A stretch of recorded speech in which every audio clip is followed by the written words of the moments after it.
President Kyagulanyi Center mu Mitembo kyakoze ddiini Lubowa Sava ono asamwa n'ebigambo wamu ne Honorable Joel Ssenyonyi ono nga leader of opposition ogenda kyewulirirako wabula kankuzzeko emabega katono nnyo nga Vijay Junior kyetwamusuubirangamu kyetumusuubira okukola ng'ensi bwegenda maaso Uganda bwetambula kyekino wabula bw'ova ku mulamwa abantu bakuzza ku mulamwa kakati nno wetwolekedde ogenda kuwulira bingi naye kantandike bwe nti katono nnyo Vijay Junior gwe tusaanidde okubeera nga tumanyi era asaanidde okubeera nga ye Vijay waffe alina kukola bw'ati vidiyo giwa ekigalo okimanye tutambula n'omulongo waswa omuluutansozi akumira ekyoto akuwa ekyogo emikisa ow'ebulaaya ennamba esembya 910 temwerabira kansimbule bwe nti katono nnyo nkujjukize kitulina okubeera nga tukola Mavuli wekone Manyika wantu Ela koma sheni Sabula tuni pamyagiri Wowe ndaba kuchichagu Amasogala bakuchichagu Chochi kuwanyo walai Chobo manya wakakasa Banange gandi mugwe Chagula nyamanyi gandi mugwe Esuri ndi mugwe Chagula nyesuri ndi mugwe Amanyi gandi mugwe Chagula nyamanyi gandi mugwe Esuri ndi mugwe Chagula nyesuri ndi mugwe Jegwe mununuzi Moyo wa gwanga Omubanda wakati Siye mubanda walu Okulembele nkukobelele Komukulembese eyalagilwa Fabalonzi botu kuvimbise Okula kuntabe chibanugune Wowe ndaba kuchichagu Amasogala bakuchichagu Chochi kuwanyo walai Chobo manya wakakasa Banange gandi mugwe Chagula nyamanyi gandi mugwe Esuri ndi mugwe Chagula nyesuri ndi mugwe Amanyi gandi mugwe Chagula nyamanyi gandi mugwe Esuri ndi mugwe Chagula nyesuri ndi mugwe Kansikile na kujalo Kuwe owute kwa kukatiko Chena kulireyo banano Atabafuzi nga mwe batono Bobby, smile oyele standardi Amagesi go full package Wamala yoni na quality Obasinga nyofwe no planeti Okulembele nkukobelele Komukulembese eyalagilwa Babalonzi botu kuvimbise Okula kuntabe chibanugune Wowe ndaba kuchichagu Amasogala bakuchichagu Chochi kuwanyo walai Chobo manya wakakasa Banange gandi mugwe Chagula nyamanyi gandi mugwe Esuri ndi mugwe Chagula nyesuri ndi mugwe Amanyi gandi mugwe Chagula nyamanyi gandi mugwe Esuri ndi mugwe Chagula nyesuri ndi mugwe Wo mulanilisi wedembe Yo no baby Omusajja we magala Amanyi gandi mugwe munange Esubiri ndi mugwe munange Togesanga nonjiwayo munange Togesanga nokyuka munange You get to bless Ela machine Stick it People power Volcano Kakati bino byonna nga tebinnaba kubeera nga bibeerawo wiikisi 2 emabega waliwo amawulire agasamwa agafuluma ag'omusajja oyo mwenna mumanyi ddiini Lubowa Sava mukama we nga ye Mathias Mpuuga okusinziira ku bigenda maaso ono nga baamukwasa omulimo ogw'okusula National Unity Platform ne banywanyi be bwe bafaanaganya endowooza kakati omusajja ono yavaayo n'ayogera ebigambo n'agamba nti amagezi amuwa President Kyagulanyi Center Mitembo tageza n'alinnya ku Harvard University kubanga mbu ono tatuulangako mu kiraasi era tasomangako mbu buli kimu ekibadde kigenda maaso babadde bamukolera kikolere naye nakoledde akatambi emisana naye kugamba ono yali wakutikkirwa mwaka guwedde wabula teyasobola kubeera nga atikkirwa olw'okubanga koosi ezimu teyasobola kubeera nga azituula era n'asaba deediya omwaka n'agutta kakati ono amaze okubeera nga atikkirwa olunaku olwaleero kanko ku bigambo bino katono nnyo ebyomusajja ono byayogera n'agandi kabeerwale kabe Katonda ono tajja kutikkirwa. Kaakati nno bwe nkujjayo ate nkutwale mu baani abamwetoolodde lwaki kino kyabadde bwe kiti, lwaki yatikkiddwa era ani yasinze okubeera nga ampuliriza amusikiriza okubeera ng'ono addayo ku lo asome amateeka afune diguri ave ku diploma ave ku certificate tugende mu maaso. Namuwoni nze ne mugamba tagenda ku graduation. Kuba tatuulangako mu kibiina, tasomangako n'ebibuuzo tabituulangako. Babadde bamutuulira bituulire. Kakati nno oyo pulezidenti Kyagulanyi Ssentamu Mitembo ng'ali mu lecture room mwennyini ng'ali mu kiraasi era ng'ali mu kusoma. Nga bw'owulidde omusajja ono ankugambye tetumanyi kika kyanywa oba anywerako ki, tewali amanyi kubanga ono agambye mbu tagendangako mu kiraasi yadde n'akamu. Awo pulezidenti yali ali mu kiraasi era mu lecture room. Kaakati nno mukwano gwange ampuliriza ebigambo bino byonna okugenda mu maaso nkugambye nti omusajja ono alina ennugu enzibu ddala era ng'ono ali ku peroolo. Ampuliriza okubeera ng'omulimu ogwamukwasibwa ogw'okusula National Unity Platform gulabika nga guzitoye era gwandiba nga gumulemeredde kubanga buli waaluma wonna wakaluba bukumbu nkuyege ku G nagambye entambula na mulongo waswa mu Luutansozi era ng'ono ajja kuyambako ku bizo byonna biweetoolodde. Enamba gy'olaba ku screen esembya 910 yeyo mulongo waswa. Kaakati nno mukwano gwange nkugambe nti pulezidenti Kyagulanyi Ssentamu Mitembo ngenda kubeera nga nkwongera abantu lwaki ono yasalawo kulonda yunivasite eyo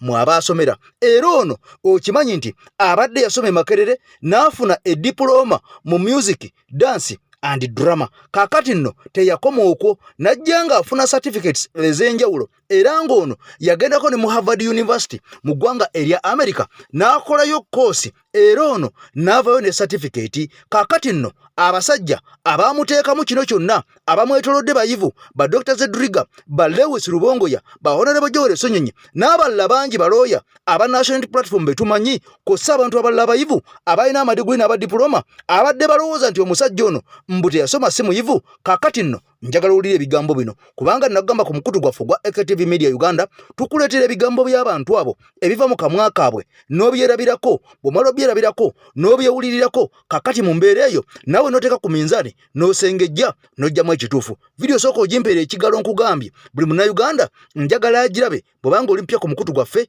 osubscribinge okone n'ekkadde buli wakagotteekayo aleme kubeera ng'akusuba. Kaakati sooka owulire ebigambo bino bikulu nnyo ate tweyongereyo. Tunuulira Kyagulanyi ng'omukulembeze not a musician Bobi Wine omukadde. Ye muntu eyeetooloddwa abantu ab'amaanyi kuva ku SG oyo musomesa ku Ssettendekero Makerere ng'asomesa constitutional law ate yasomera mu Harvard University. Ye yennyini principal yafuna guidance and leadership training mu Harvard University. Kyagulanyi Ssentamu. Kyagulanyi Ssentamu amaliriza law kuva mu Kadesh University. Ekyo kyokimanyi. Joel Sonyonyi is a journalist and a practicing lawyer by profession now. Dr. Rina Zedriga is a judge at International Court of Justice. Koti yensi yonna mulamuzi ate doctor. You get it?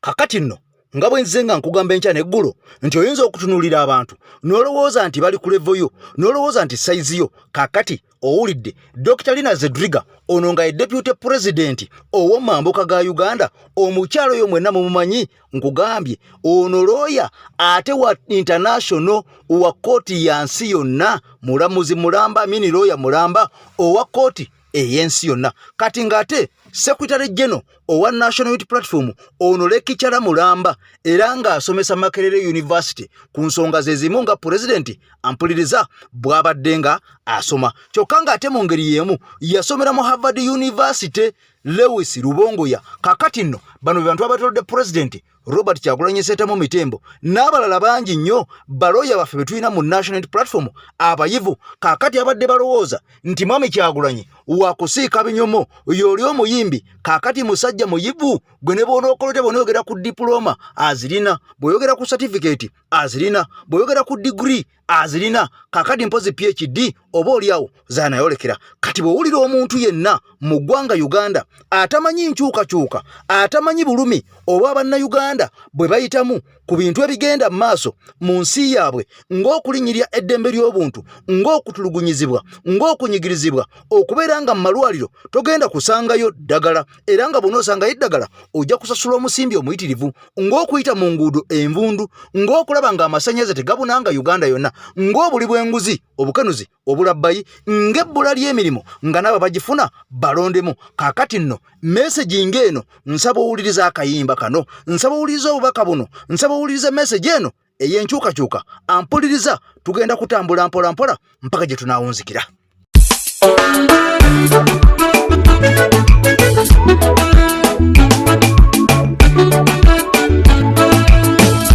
Ebintu bingi bye tuyitamu oluusi ne tusirika naye tuyisibwa bubi ku mitima. Abangi batuyita ng'abanalu tubayitako nga tweyogeza olumu ku makulu. Abantu bakulukusa amaziga gabayitamu gakkirira nti basula mirembe. Omuntu anyigirizibwa mande nayingira mande nga tafunye wadde ku mirembe. Ze buli we ntunuulira Uganda n'ebigirimu amaziga n'enkulukusa abantu bange. Omuntu atera kumaca kukola n'apatikana budde kuziba naye n'asula enjala. Ate nga n'ebimunyiga bingi ebimumalako n'emirembe. Talina mirembe ayagala afuneko ku senta yogerengako naye mu bantu naye zabula. Kati Uganda wetuuse yakusabira nnyo abantu bali mu maziga gakulukusa nnyo. Bobi Wine mu kimanye yatusabye nnyo akalulu kano tukikole tukamuwe nnyo kubanga waliwo omupya ogutuweereddwa abantu baffe gukole kugwe omulimu mutono nnyo naye gugasa nnyo Uganda yaffe gukole kugwe omulimu omupya ogutuweereddwa abantu baffe gukole kugwe omulimu mutono nnyo naye gugasa nnyo Uganda yaffe. Abantu bangi banyigirizibwa naye ne basirika ate okwogera nagwo guba musango. Abangi badduse Uganda yabwe bagibuddemu nga n'obulumi babuwese ku migongo. Zekati kenjogeddeko kirabika ndi wakufeera kati nnidiridde byase ku mugongo. Akalimo kali kamu mu banda tumuteke watufugalinyise Uganda ku mutindo. Ekyo kasita kimala okuggwa n'abatalina mirembe baagala kufuna ku mirembe. Akalimo tukakole wamu tetulyejjusa kuba Uganda gye twagala eyesimbisa omutali kusosola mu mawanga n'amadini. Waliwo omulimu omupya ogutuweereddwa abantu baffe gukole kugwe omulimu mutono nnyo naye gugasa nnyo Uganda yaffe gukole kugwe. Waliwo omulimu omupya ogutuweereddwa abantu baffe gukole kugwe omulimu mutono nnyo naye gugasa nnyo Uganda yaffe gukole kugwe.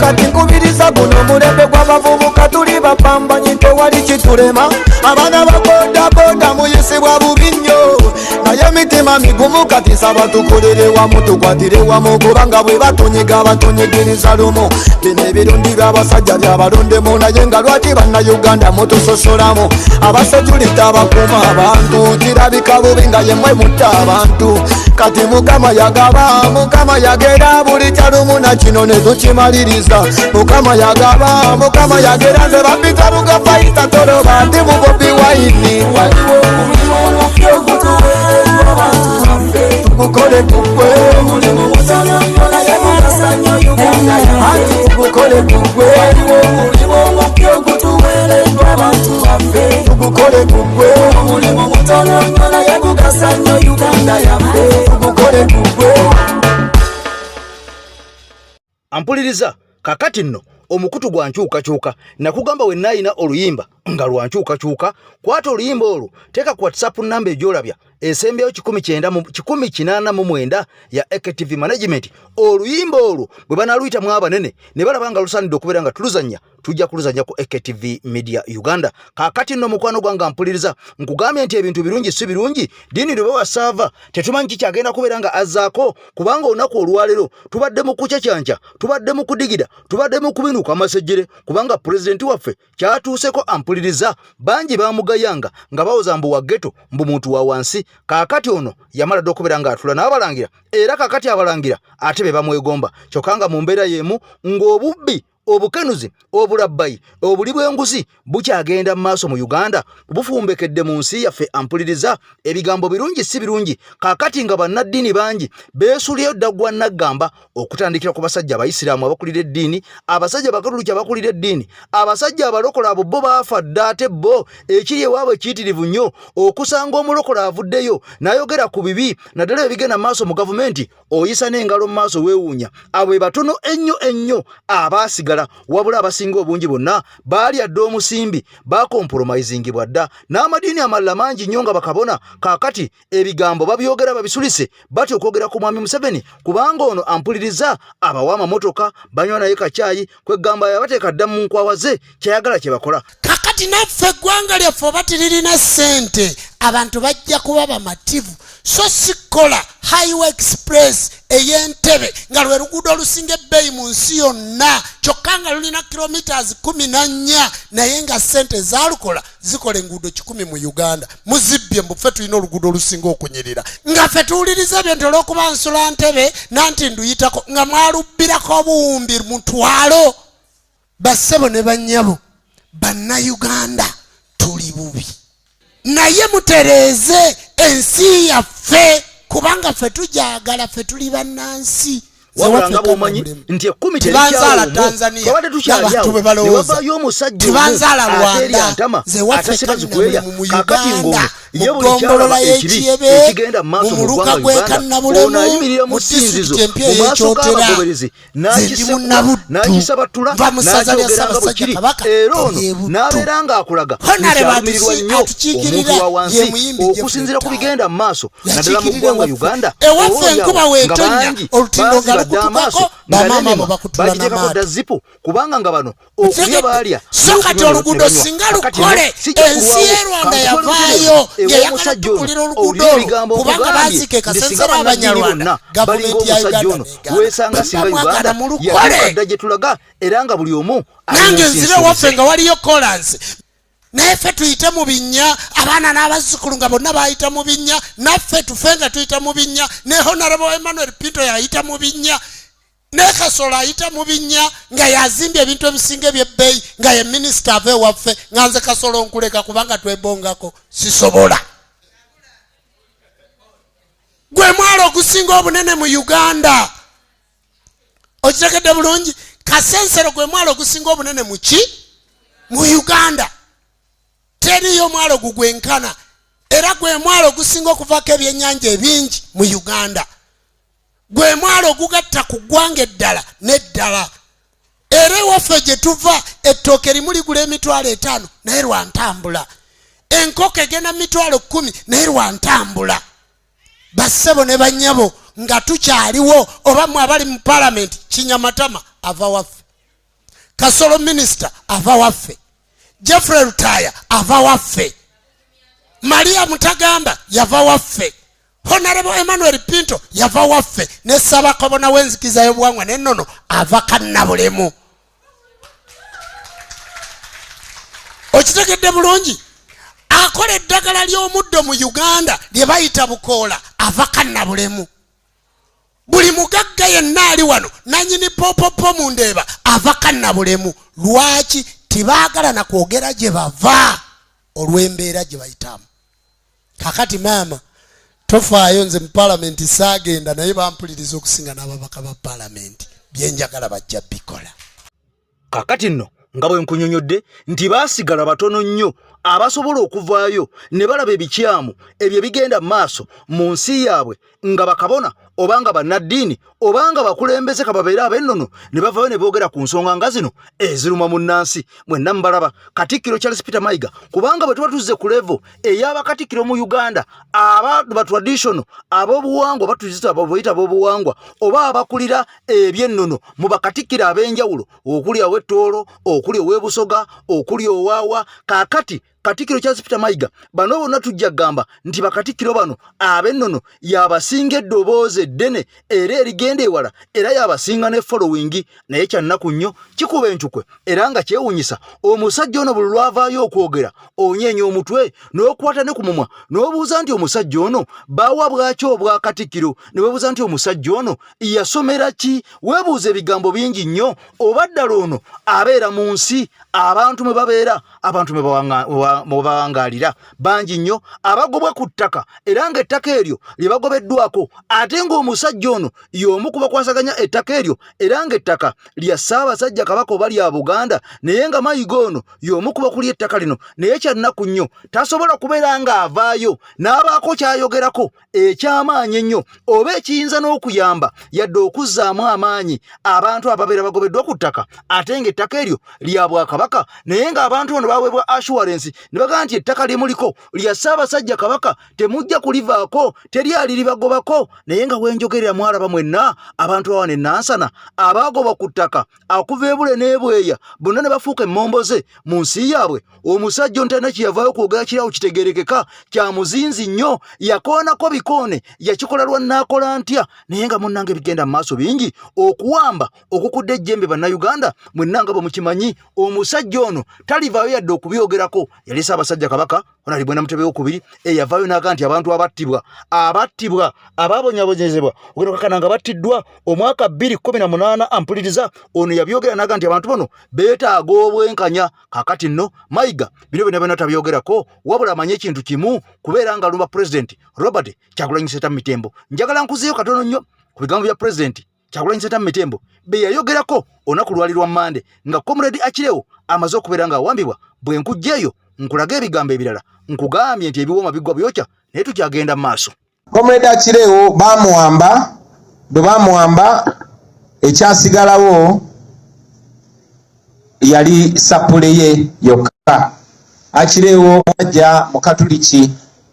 musajja ayagala nnyo sapule ye ne bw'aba agenda mu gym ne bw'aba agenda kunaaba ne bw'aba agenda wa sapule ye temuva mu bulago. Era ababaddewo bategeeza nti baadde balwana basiitaana bamukutte ne bamusikasika sapule ye ne bagikutulamu emirundi ebiri negwa wansi n'abagamba kale munzikirize no ndewo sapule yange ngende nayo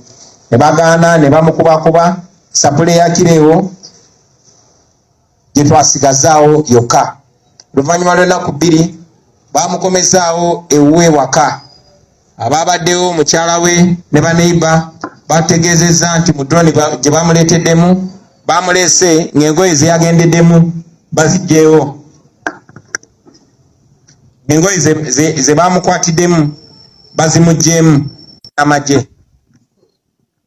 Era ababaddewo bategeezezza nti bayitoolodde mu nnyumba nga banoonya kye bayinza omuteekako nga tekiriiwo naye oluvannyuma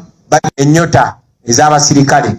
ne bagamba basanze mu nnyumba ye. Kati bino byonna nga bigenda mu maaso mu nsi yaffe mu ggwanga lyaffe erya Uganda njagala owulira ebigambo bino abapoliisi abakulira okubeera nga mukwano gwange bakuuma eddembe n'okukuuma ebintu bya bannayuganda ne bannayuganda bonna okutwaliza wamu kyokka ate bano be basinga okubeera nga batuntuza n'okubonyabonya bannayuganda kyannaku nnyo wabula amawulire galaga nti abasajja bano abapoliisi nabo si be bali awo abawagira ennyo ebigenda mu maaso naye oba oli awo bafuna orders from above nga tebalina kyakubeera nga bakola kubanga ebiseera ebisinga na bano be bapinga order bayinza okufundikira nga babatadde munda kyova olaba nga bakola ebikolwa ebyekko ku bannayuganda ebikolwa ebikambwe oba oli awo nga tebandibikoze naye nkugambye nga bawalirizibwa gye buvuddeko nakukolera akatambi ne nkulaga abasajja bano engeri gye basulamu engeri gye balyamu engeri gye beebakamu gwagoberera omukutu gwaffe gwa EKTV bino byonna babiraba abasajja basula bubi basulanga mbizzi omuntu omwe alina famire y'abaana bameka n'omukyala basula mu kayumba kamu ate nga kayumba ke basulamu ka bibaati n'abo basula mu mayumba agatali ga bibaati nga mayumba ga mabuloka gazi byazimbwa ku mirembe giri egy'abasajja bobote baamini nga kakati wenjogera essaawa zino ebizimbe ebyo byazimbibwa ku mulembe guli byonna byakwata dda mu binabina bingi byagwa dda bingi bitonnya bingi bikubye ennyamfa n'enjatika nga ne toyi ezazimbibwa okubeera nga zibeera ku bizimbe ebyo zonna zaagwamu dda kakati nno oba oli awo omukyalo ono Honorable Betty Nambooze Bakireke akiikirira abakyala abantu b'Emukono municipality yavaayo n'arayizinga ensonga eno ku parliament era nga abapoliisi baali bakwongezebwa musaala oba oli awo nga President Kyagulanyi Ssentamu Mitembo bwe yali asuubiza nabaganze bwe munteeka mu ntebe omupoliisi yenna atandikirwako oba omusirikale yenna atandikirwako agenda kufuna akakadde ka ssente eza Uganda. Njagala ojjukire nti abapoliisi abatandikirwako mu ggwanga Uganda tebaweza na $2 mu buli mwezi ze bafuna. Kakati nno kyovala nga okulya enguzi kungi nnyo, okuwa abantu kw'amaanyi nnyo, okuwamba kw'amaanyi nnyo, n'okubba obubbi nga bakozesa emmundu nabyo by'amaanyi nnyo mu ggwanga Uganda kubanga abantu bano n'akasente ke bafuna katono ddala. Kati njagala oli ebigambo ya Honorable Betty Nambooze ojja kakasa nti ababaka gye bali abakyasobola okuteesa ensi n'enyumirwa era ne boogerera abantu ebyabatumwa. The police have been coming here in 2023-2024. They were promised a salary increase of 40%. Eventually, it did not come. This time, Mr. Minister, Mr. Speaker, the money was found. But what is lacking is sharing. It is very unreasonable if we get some money and the top officers who are facilitated in terms of transport,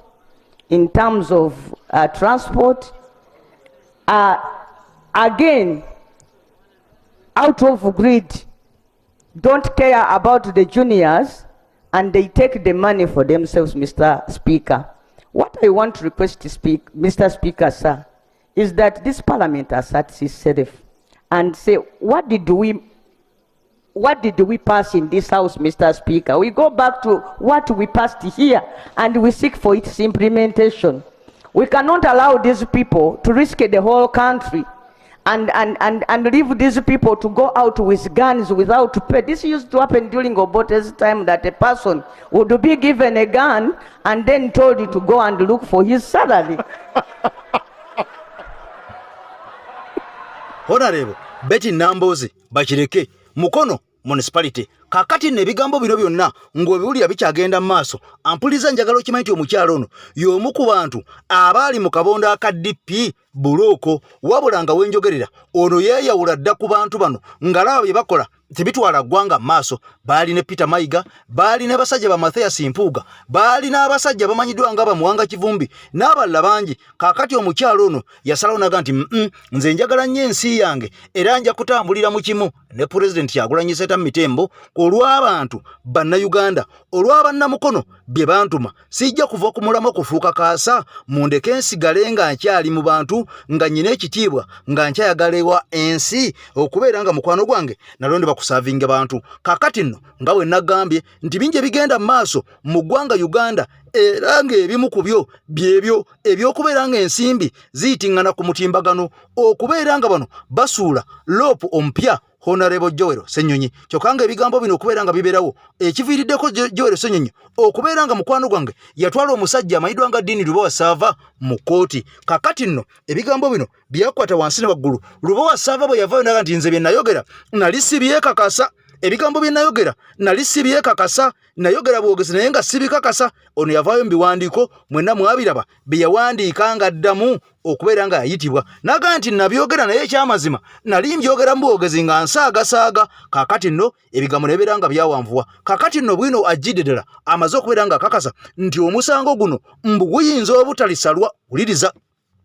omusango guno guyinza okudireyingibwa olw'okubanga Dini Lubowa Saava mbw'akolera gavumenti era mbu buli kigambo kyayogera ebiseera ebisinga abatakinaako mutwe na magulu, naye abaako abamutuma abantu nga banene nga bamuzinzi. Kakati nga bano ne bamunaatwala omusango mu kkooti tegujja kuggwa, gujja kubeera eyo myaka na bisiibo, tegulisalwa, waakiri gulikandaalirira eyo kubanga bano mbu bo kye bafa kubeera nga baswaza omusajja ono n'okubeera nga mukwano gwange mbu bamulabisa era nga bawaayiriza muwaayirize. Kyova olaba ku intaneti basasula buli kiramu emitwalo 25 buli mwezi zeziweebwa babbuloga abalina bufeeke account abagenda nga boonoona n'okutatana erinnya lya Honorable Joel Ssenyonyi ng'ono kigambibwa nti bukyajja ku bwaliro of opposition abafuukidde akayinja mu ngatto eddiiru nnyingi nnyo zaayiye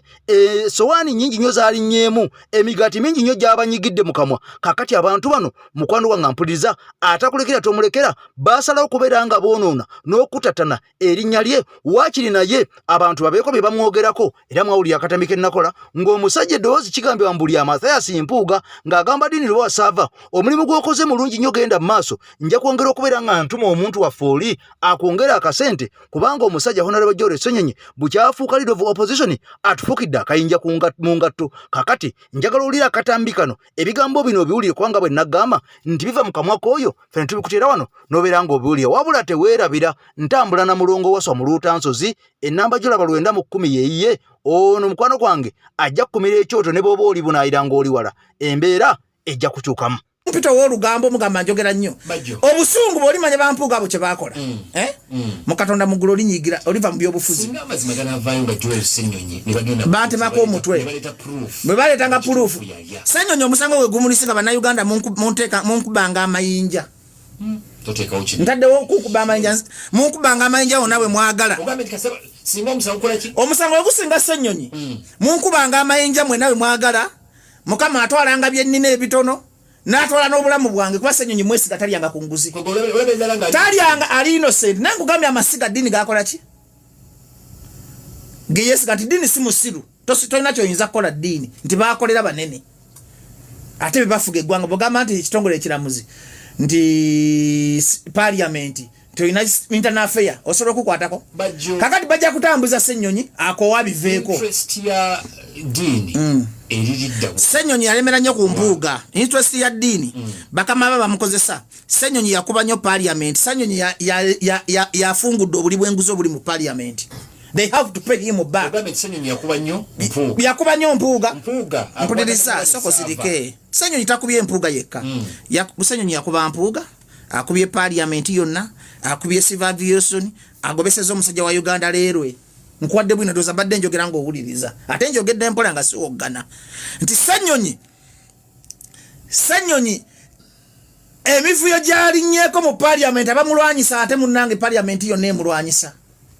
nti yasanga ennyumba envundu kadima kiringa kusanga wano ku BTFM ng'ennono ya wano bubbi gwe kulankulabamu eddiini weesazasaaza kakati nno ebigambo bya Honorable Joel Ssenyonyi ampuliriza ebimukwatako omaze okubeera nga obitegeera musajja amaze okubeera nga bajjo avaayo nayogera ebyama kubanga ono mumanyi talaba kintu n'akisirikira kati kubigenda mu maaso gwe naawe osobola okubeera nga olaba ddala ani mutuufu ani mukyamu bino ebyogerwa ddala kulinyirira bulinyirizi mukwano gwange nakuswaza kutyoboola oba bituufu kyokka nga mu mbeera y'emu amawulire agagenda mu maaso gano galaga okusinziira ku Comrade Fred Kajubirumbuye yaleese bwino naga nti General Muhoozi Kainerugaba ebigambo otulaga mu maaso byandibanga bimuddugalidde era essaawa yonna byandimuzaalira makaayi ebitukula makaayi byazaalira ku nsiko ono agamba nti General Museveni ye nga taata woona omwana amutadde mu katyabaga amutadde mu kanyamberege mbukootalabanga bukyozaalibwa ono agamba nti okusinziira ku bigenda mu maaso bannayuganda bangi abawambibwa bannayuganda bangi abafiddwa ebintu byabwe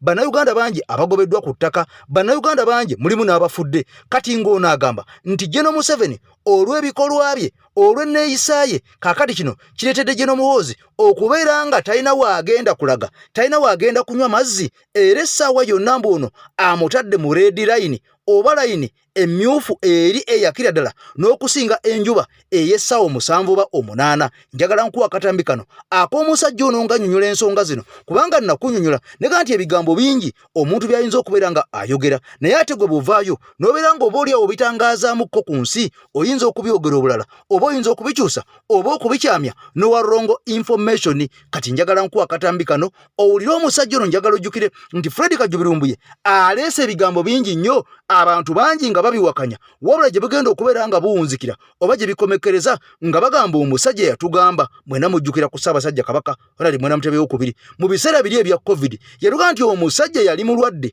omusajja nga muyi ne bamukukusa okumwingiza mu ggwanga erya Kenya okubeera nga bawadaawadako era byagenda kyeyuka Ssaabasajja Kabaka twamulaba ng'ali ne pulezidenti w'eggwanga erya Kenya eyaliko ebiseera ebyo nga babikkula n'ekitabo kakati mu mbeera y'emu ono yatugamba nti Ssaabasajja Kabaka embeera yali si nnungi ono nga yatwalibwa dda mu West Africa bigenda okubeera nga bizuuka ng'era kituufu nnyo Ssaabasajja Kabaka yafuuse mu ggwanga lya Namibia okudda ku butaka kakati mu mbeera eno njagala owulire ebigambo bino ebyajja n'Omuhoozi Kainerugaba omusajja ono bwino bwe yasumuludde n'aleeta ku nsonga eno oba oli awo naawe okuba ettooki ebigambo byandibanga bituufu kubanga wano we tuvudde ne we twolekedde bw'oba okubya ettooki naawe ng'oli muntu ng'oli emmere eyo kya osobola okubala abalamu n'ogatta n'oyawula n'ogamba nti ansa eri bweti kakati nno kansoke mutwale mu katambi kano katono nnyo ate nkomewo nkubuulire engeri tugenda okubeera nga tuwumbawumbamu. Bulijjo CDF abeera n'emmotoka nga bbiri emuvaako emabega n'emukulembera mugenda kula for the first time nga omwana ono alina convoy ndoozanga eriko n'ettanka sinakirigera kubeerako ne mizayiro kubanga akimanyi tayina waasobola kubeera mu Uganda wakati bamutaddeko amutadde mu layini entuufu ey'omuliro mwamutadde ng'oyagala okutegeera nti Museveni atadde omwana muli badde bamwagala yagamba yasomera Sandhurst ewina Wall of Fame kuba wandiika abasirikale babeera successful mu nsi yonna gye baba basibuka genda ku website ya Sandhurst wala bamutaddeko Didigi mwafuuse CDF genda Egypt onoonyeeyo mu military academy za Egypt Wall of Fame yo bakwali taliiko kubanga ensi yonna ebadde emulida kutegeera nti yono gwe tubadde twebuuza buli kimba kimanyi bulungi nnyo kati azze mulayini of fire mukitegedde bulungi kati Museveni otukoze obulungi obw'ensusso webali nnyo webalire ddala munnange kyetwagalizanga embizzi kibuyaga agireese otubadde tugyagala awo tubadde tugyagala bulungi nnyo ojja jiwulira bulungi nnyo ng'abantu bagenda ogikusiikira naawe ojja kutya nti abantu baali baakowa famire yammwe bulungi nnyo. Kakati nno omulongo waswa omuluuta nsozi ebigambo abikwennyonnyoledde omaze okubeera ng'obiwulira era n'obitegeera mukwano gwange gwe atambula ne AKTV gweka gwalina omukisa okubeera ng'ogezaako ku musajja ono kubanga tolina walla w'ogenda kumusanga atambula na AKTV Media Uganda n'agamba ennamba gy'olaba eri eya 189 eya WhatsApp eya AKTV Management alina oluyimba olwa struggle oba olina ky'oteesa oba olina ky'owabula ennamba eyo oyitako buyisi mukwano gwange kasa kibeera nga ky'otugamba kijuna ensi yaffe kijuna eggwanga lyaffe abakulu bajja kubeera nga babitunulamu basobole okubeera nga batuwa kye tukuddamu wabula bw'olaba tetukuzzeemu ng'omanya ensonga z'oleese zandibanga tezitambulira mu layini na mukutu guno oba oliawo ne bino bye tuweereza oba Uganda bye basinga okubeera nga baagala okubeera nga bawulira. Ssaabasajja Kabaka awangaale tugenda kubeera nga tukwatagana olunaku olw'enkya wabula mu kenkya ampuliriza ebigambo by'omaze okubeera nga byonooneka omukyala sipiika Anita Amongo omusajja Muwanga Kivumbi ogenda kubeera nga obiwulira enkya mukwano gwange we tugenda okubeera nga tutandikira osobola okubeera nga ensonga zino ozinnyonnyoka n'okubeera nga ozitegeera lwaki ziri bwe ziti omusajja Muwanga Kivumbi ali ku ludda lwa National Unity Platform kyokka nga Anita Amongo ali ku ludda lwa NRM kakati bino byonna bikwataganirawa ekya paaliyamenti okusenguka neeva mu kizimbe kye baazimba neesalawo okubeera nga ewuunyera buwuunyeezi okuzunga obuzunzi okoona ensimbi z'omuwoomusolo byonna ogenda kubeera nga obitegeera lwaki kino kiri bwe kiti diversion kije bakola kiki kye bakweka okubeera nga bino byonna bibeerawo. Ssaabasajja Kabaka wangale tukwatagane olunaku olw'enkya. I sign out for now. Peace. Bye bye.